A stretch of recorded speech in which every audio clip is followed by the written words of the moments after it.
Cancer আক্রান্তদের জন্য ঘাটালে চুলদান করলেন হাসপাতালের নার্স, শিক্ষিকা, স্কুল পড়ুয়া, গৃহবধূ সহ মোট 9 মহিলা। ভারতীয় রেড ক্রস সোসাইটির পশ্চিম মেদিনীপুর জেলার ঘাটাল মহকুমা শাখার ক্যান্সার আক্রান্তদের পাশে থাকার জন্য চুলদানে এগিয়ে এলেন ঘাটাল ও দাসপুরের স্কুল শিক্ষিকা, হাসপাতালের নার্স, স্কুল পড়ুয়া, গৃহবধূ সহ মোট 9 মহিলা। উপস্থিত ছিলেন ঘাটালের মহকুমা শাসক সুমন বিশ্বাস, রেড ক্রস সোসাইটির সদস্য শুভদীপ সিংহ রায় সহ চুলদানকারী মহিলা এবং তাদের পরিবারের সদস্যরা।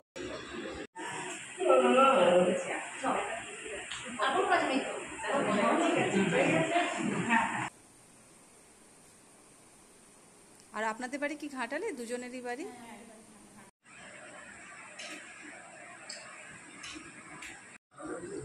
চুলদান করলাম কেন বলতে গেলে এটা আমার একটা অনেক দিনের ইচ্ছে ছিল।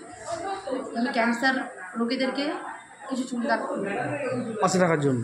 হ্যাঁ, ওনাদের পাশে থাকার জন্য। কারণ আমাদের তো সেইভাবে আর্থিক সাহায্য নেই যে অনেক টাকা দিয়ে তাদের পাশে আমরা থাকতে পারবো, কিন্তু যেহেতু আমাদের কাছে চুল রয়েছে সেজন্য আমি সেই চুলটা দিয়েই তাদের পাশে থাকতে চাইতাম।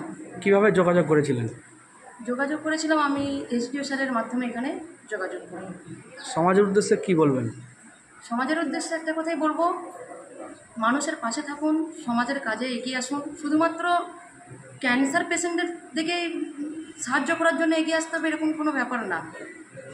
মানুষের বিপদের সময় পাশে আসুন, পাশে দাঁড়ান। আর লজ্জা না পেয়ে, ভয় না পেয়ে, যদি চুল বড় থাকে তাহলে ঘাটাল ভারতীয় রেড ক্রস সোসাইটি এখানে এসে আপনারা চুলটা দান করে দিয়ে যান। আপনার নাম? আমার নাম সোমা চৌধুরী, বাড়ি? বাড়ি পান্না। আজ 9 জন মহিলা চুলদান করলেন ঘাটাল রেড ক্রস সোসাইটিতে এসে। প্রায় সপ্তাহে একদিন করে আমরা এটা করি, মূলত শুক্রবার থেকে করি। তো আজকে এই শুক্রবারে সবচেয়ে বেশি একদিনে 9 জন চুলদান করলেন। আজকে যারা চুলদান করলেন তারা পেশায় বিভিন্ন রকম, কেউ নার্সের চাকরি করেন, কেউ গৃহবধূ, কেউ স্কুল ছাত্রী। খেপুতের মমিতা পাজা তিনি চুলদান করলেন। তিথি দাস ঘাটাল শ্রীপুরের। সমিতা কান্ডার ক্লাস 10-এ পড়ে কোন্নগরের, তিনি চুলদান করলেন। সোমা চৌধুরী পান্নাতে বাড়ি, উনি গুজরাটের শিক্ষিকা, তিনি চুলদান করলেন। মিতা মান্না দান কোন্নগরের, তিনি চুলদান করলেন। রক্তিমা চক্রবর্তী ঘাটাল চাউলির বাসিন্দা, তিনি চুলদান করলেন। দেবশ্রী পাত্র ঘাটালের, তিনি দিলেন। এক পেশায় নার্স রেশমি ব্যানার্জি ঘাটালের, তিনি চুল দিয়েছেন। এবং পূজা পাঠক খড়গপুরের, তিনি চুল দিয়েছেন। এই 9 জন আজকে চুলদান করলেন। খুব ভালোভাবে এগোচ্ছে আমাদের এই সামাজিক কর্মসূচি। আমরা সবাইকে আহ্বান করছি, যারা এটা করতে চান, ইচ্ছুক থাকেন, অবশ্যই ঘাটাল রেড ক্রস সোসাইটিতে বা আমাদের সাথে যোগাযোগ করলে আমরা আপনাদেরকে ডেট জানিয়ে দেবো।